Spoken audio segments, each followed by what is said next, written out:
ही बातमी आपण पाहूयात, कारण ही बातमी धक्कादायक आहे। उमेदवारी अर्ज मागे घेण्याच्या वादातून मनसेच्या पदाधिकाऱ्याची थेट हत्या झालेली आहे। बाळासाहेब सरवदेंची गुप्ती भोसकून हत्या करण्यात आली आहे। सरवदेंच्या नातेवाईकांनी भाजपचे माजी नगरसेवक असलेले शंकर शिंदे यांच्यावर आरोप केलाय। सोलापूरमध्ये नेमकं काय घडलं, हत्या का झाली, पाहूयात हा रिपोर्ट।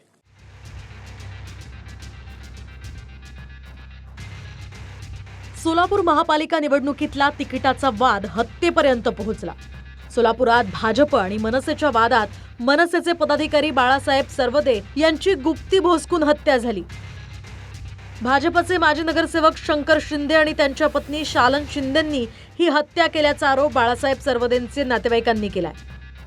हत्येनंतर संतप्त झालेल्या मनसेच्या कार्यकर्त्यांनी भाजपच्या शंकर शिंदेंचं संपर्क कार्यालय फोडलं। त्यांनी काय तर माघारी घेतली। आता शेवटी थोडं बहुत त्यांच्या बाचाबाची दुपारी झाली होती, हा त्यावेळी नव्हता। मग हा बाळासाहेब सरवदे ज्यावेळी त्याला कळलं असं थोडी दुपारी बाचाबाची झाली, हा का झाली, असं काय केलं म्हणून त्यानं त्याचा भाऊ दोघंजण शंकर शिंदे शालन शिंदेच्या घरी गेले ऑफिसपाशी। अचूक त्याला बोलत असताना त्यांनी आमदाराला फोन केला, नगरसेवकाला किरण देशमुखांना फोन केला असं त्यांच्या भावाने सांगितलेलं आहे। फोन केल्यानंतर ह्या सर्व त्यांच्या पैशाचे काही लोक आहेत, ह्यांनी त्याला घेटा धरून मारून सर्वांना त्याच्या ह्यामध्ये गुप्ती काय चाकू घातला, काळजामधून जागेवर रिपीट झाला। आणि बाळासाहेब सरवदे हा भारतीय जनता पार्टीचा कार्यकर्ता नव्हता, तो महाराष्ट्र नवनिर्माण विद्यार्थी सेनेचा शहराध्यक्ष होता। मनसेचे पदाधिकारी बाळासाहेब सरवदेंच्या वहिनी भाजपकडून सोलापूरच्या प्रभाग क्रमांक 2 मधून इच्छुक होत्या, पण भाजपकडून शंकर शिंदेंच्या पत्नी शालन शिंदेंना उमेदवारी देण्यात आली। त्यामुळे बाळासाहेब सरवदे यांच्या वहिनीने सुद्धा अपक्ष उमेदवारी अर्ज भरला।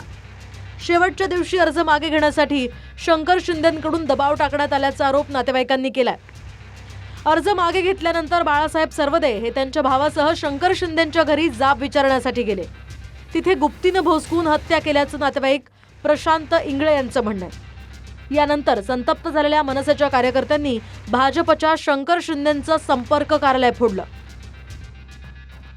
प्रशासन देखील पोलीस प्रशासन यांतर अलर्ट मोड झाल्यानंतर जे आहे ते या ठिकाणी या भागामध्ये जे आहे ते तणाव होऊ नये यासाठी पोलीस प्रशासनाने देखील मोठ्या प्रमाणात जो आहे तो बंदोबस्त ठेवण्यात आल्याचं चित्र जे आहे ते आपल्याला या ठिकाणी असल्याचं पाहायला मिळतंय। भाजपनं बिनविरोध निवडणुका करण्यासाठी अनेक प्रभागामध्ये दबाव टाकल्याचाही आरोप मनसेच्या पदाधिकाऱ्यांकडून करण्यात आलाय। हा प्रकार त्यांच्या वैयक्तिक मधलं जे दुपारी भांडण झालं होतं त्या झालं, पॅनल का बिनविरोध झालं नाही, त्याचा राग मनात धरून त्यांच्या भारतीय जनता पार्टीच्या राजकारणामध्ये महाराष्ट्र नवनिर्माण सेनेचा राजसाहेबाचा मनसैनिक बळी गेलेला आहे। तर स्थानिक आमदार विजयकुमार देशमुख आणि स्थानिक नगरसेवक किरण देशमुख आणि शालन शिंदे यांचा परिवार जबाबदार आहे। हत्या प्रकरणामध्ये आतापर्यंत 4 जणांना पोलिसांनी ताब्यात घेतलंय। मात्र निवडणुकीत तिकीट आणि उमेदवारी अर्ज मागे घेण्याच्या वादावरून झालेल्या हत्येनं फक्त सोलापूरसाठीच नाही तर महाराष्ट्रासाठी सुद्धा ही चिंताजनक बाब आहे।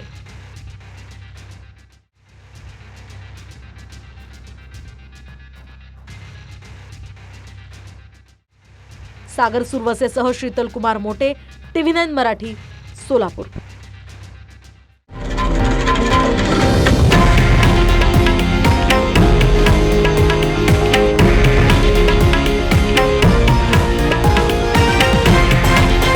हे आहे देशातील नंबर 1 न्यूज नेटवर्क आणि आपण पाहत आहात TV9 मराठी, एकमेव।